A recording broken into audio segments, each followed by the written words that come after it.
Días, como todos los viernes, conversando, tratando de contribuir con ustedes al debate, a la discusión política, al debate de las ideas, de los contenidos, de contribuir a impulsar pues ese intercambio de opinión que yo creo que a nosotros nos sale en este momento. Hoy es 18 de octubre del año 2013 y traigo a colación la fecha del 18 de octubre del año 2013 porque justamente un día como hoy, hace ya 68 años, en el año 1945, justamente Isaías Medina Angarita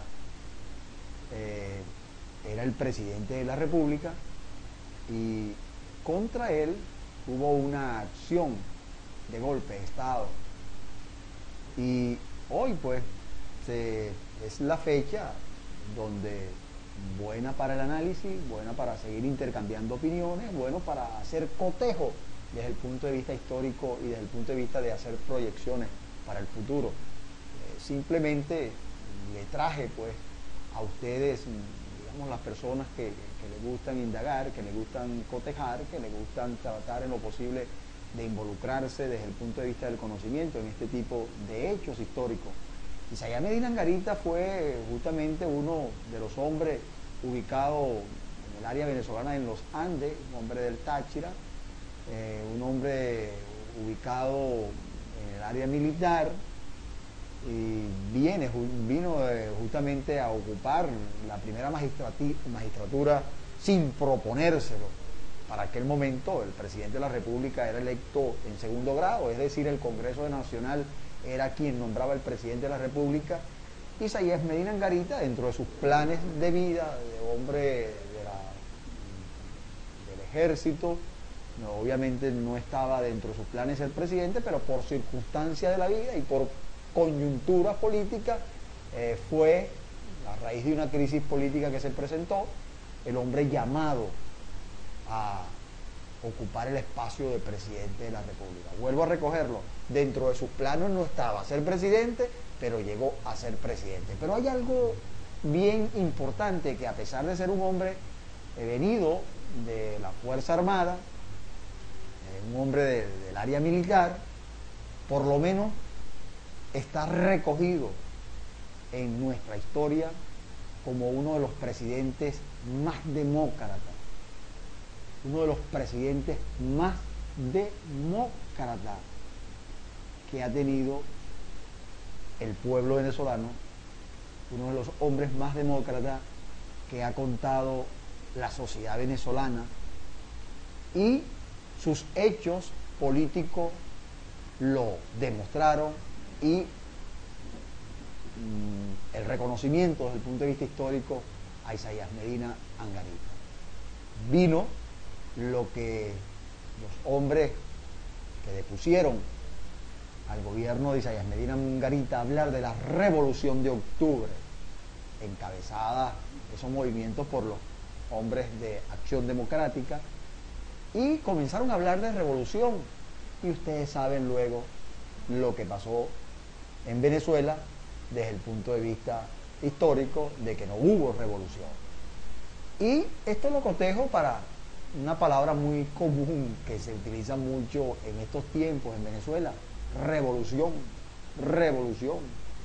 Pero cuando cotejamos el comportamiento que Acción Democrática hizo en referencia al 18 de octubre del año 45, posteriormente ustedes saben de que no hubo tal revolución.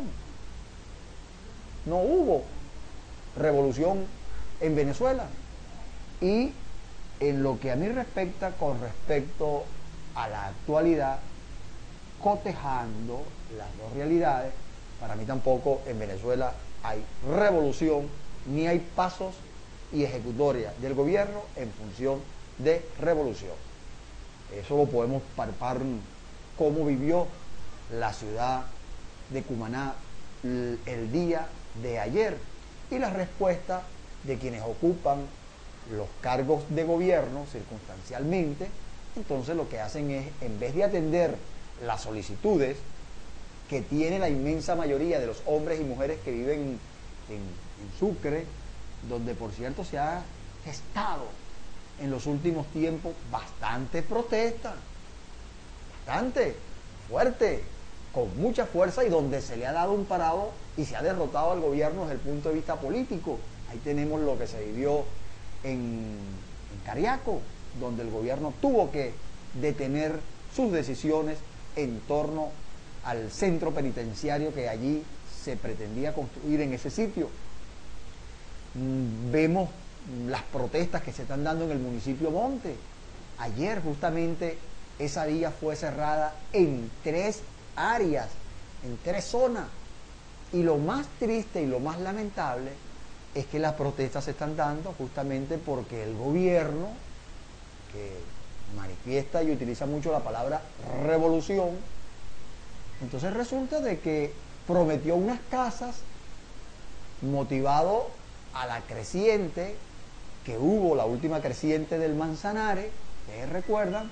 Entonces no le han respondido a la gente con el planteamiento que ellos manifestaron de construir las viviendas. También se pasó y se construyó un puente que la gente del Cedro ahora está haciendo un llamado al propio gobierno para que atienda, porque ya el puente presenta problemas.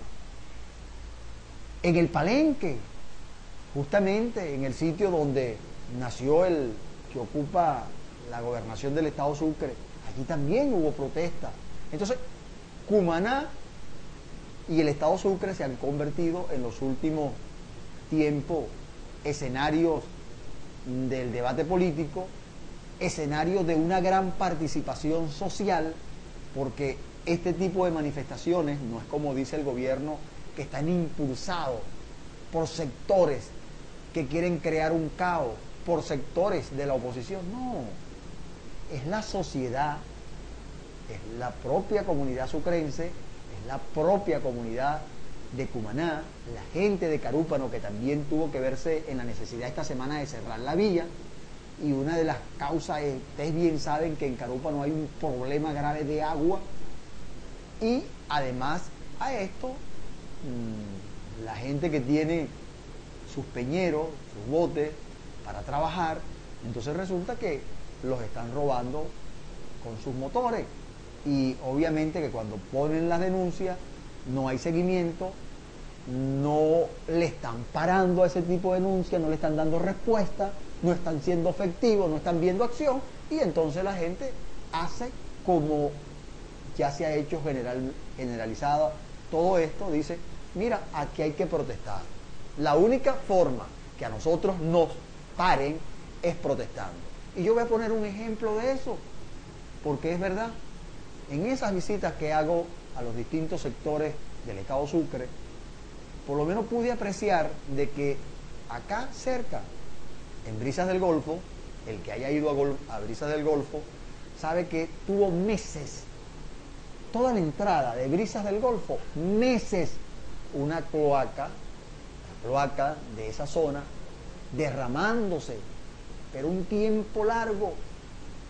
La gente no manifestaba, la gente aparentemente estaba aceptando convivir con esos malos olores, pero como todo tiene un momento en la vida, como hay un momento preciso en que el vaso se rebosa, la gente dijo, bueno, no las calamos más, y tomaron un día y cerraron la vía hacia el Peñón y cerraron la entrada a Brisas del Golfo, y el gobierno, a través de Hidrocaribe, tuvo que accionar a solucionar el problema. Entonces, este tipo de práctica de que el gobierno para actuar actúa en forma de reacción, es decir, tiene que haber una acción de ustedes, de la comunidad, y entonces es que ellos pueden reaccionar. Entonces esto se ha venido generalizando en la población sucrense, en la población venezolana. Entonces eso era justamente uno de los elementos que yo les decía a ustedes hace un largo rato en programas anteriores, donde mucha gente manifestaba de que en este país la gente como si estaba pasiva, la gente como si estaba tranquila. Y yo utilizaba un término, hay una aparente tranquilidad en la sociedad venezolana.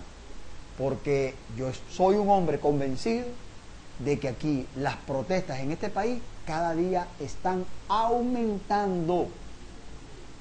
Aumentando.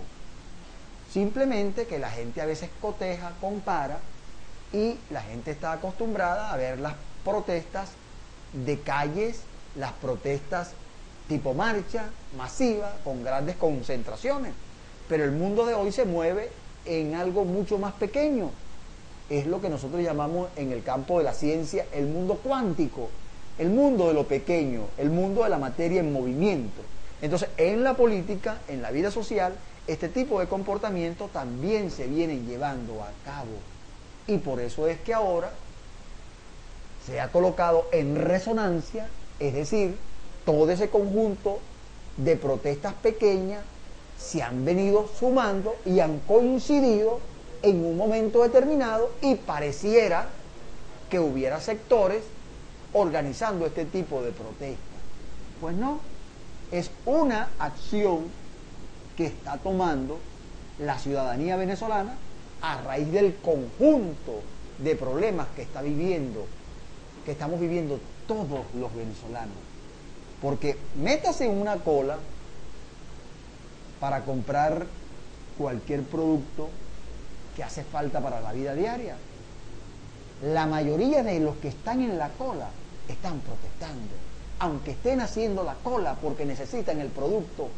Pero si usted se acerca, si usted se involucra, usted podrá escuchar que casi el 100%, todos están criticando y dicen: no puede ser que nosotros, un país con tantos recursos, con tanto dinero, estemos viviendo la situación que estamos padeciendo. Entonces, sí se está protestando, sí se está viendo, sí se está observando, y eso es importante que lo tengamos presente. Hay otro tema bien importante que nosotros debemos abordar en los actuales momentos, que es el que tiene que ver con los trabajadores. Siempre se me consulta, siempre se me pide una opinión en función de los trabajadores. Y hay un tema que yo considero de puntualidad, que es el que tiene que ver con la estabilidad laboral. ¿Qué es una estabilidad laboral?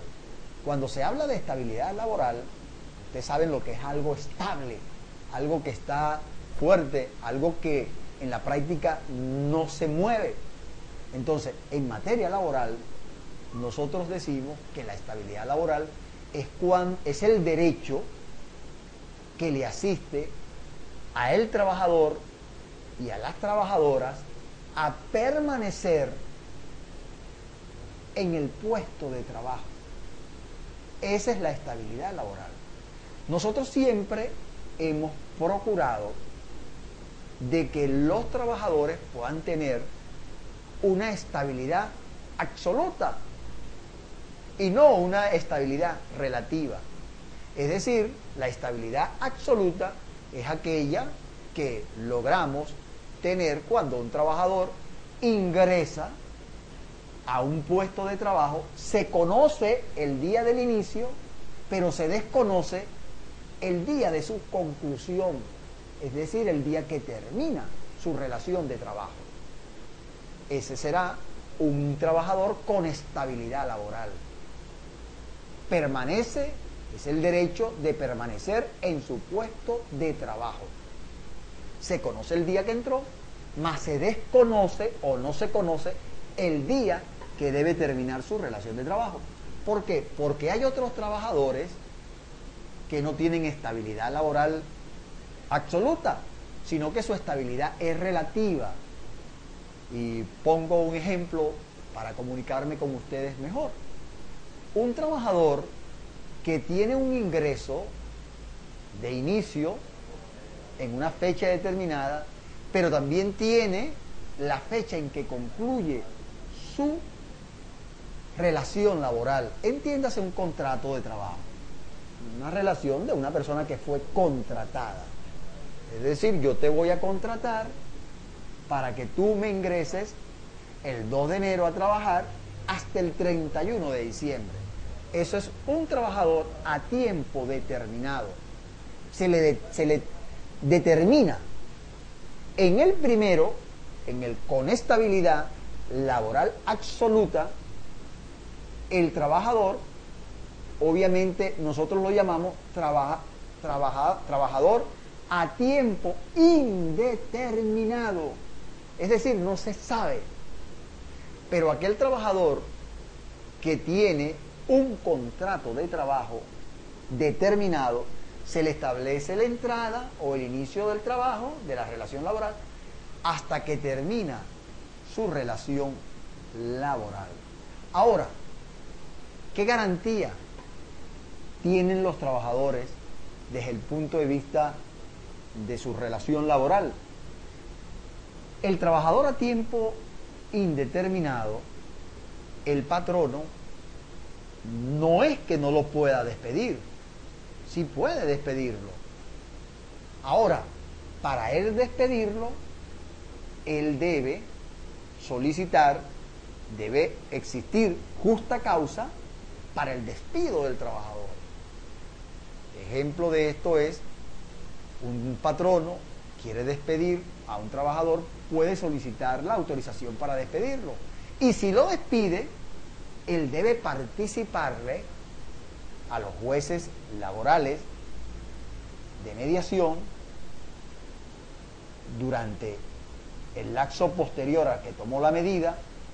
Tiene un lapso de 5 días para que él le participe a ese juez de una medida que tomó. Simplemente que esa medida tiene que estar sustentada en un hecho irregular que haya cometido el trabajador.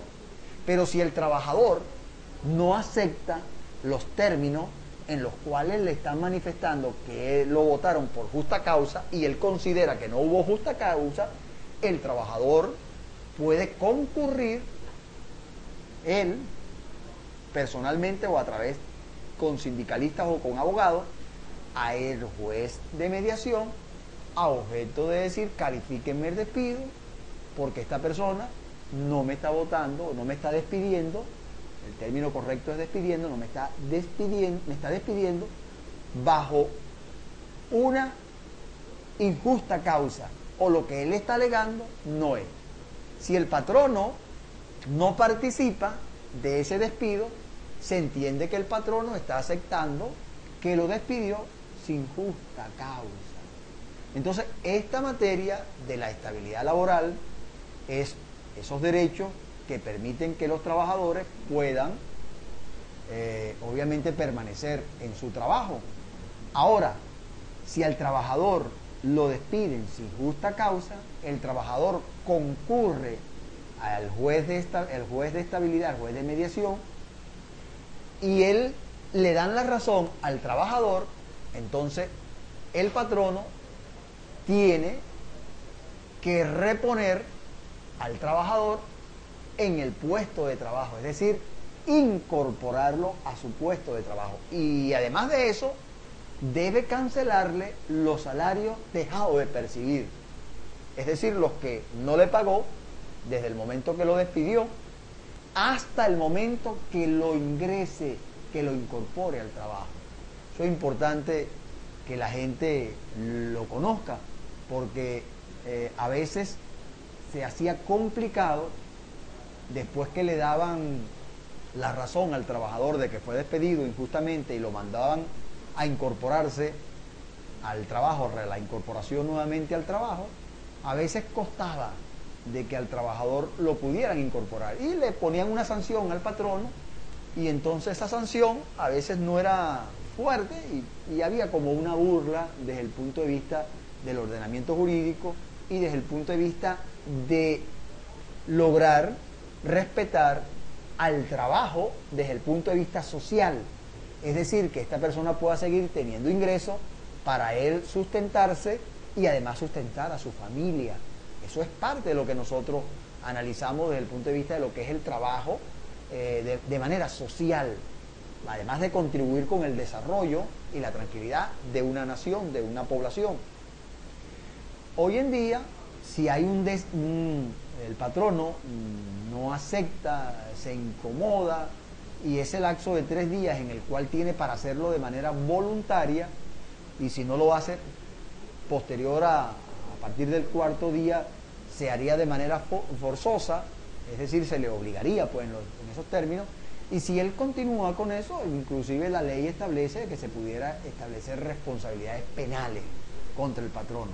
Pero eso son cuestiones previstas en función de ir tratando de garantizar que el trabajador pueda respetársele su derecho al trabajo, y que si él logró demostrar de lo que se le estaba alegando de una causa injusta, entonces lo lógico es que se le pusiera en el puesto que él estaba asignado. Entonces, hasta hoy vamos a dejarlo con estas puntualidades del día de hoy, y invitarle pues a que estamos en un mes fuerte, como ustedes bien saben, donde muchos movimientos y donde la gente realmente quiere que haya respuesta más rápida y más efectiva. ¡Feliz día!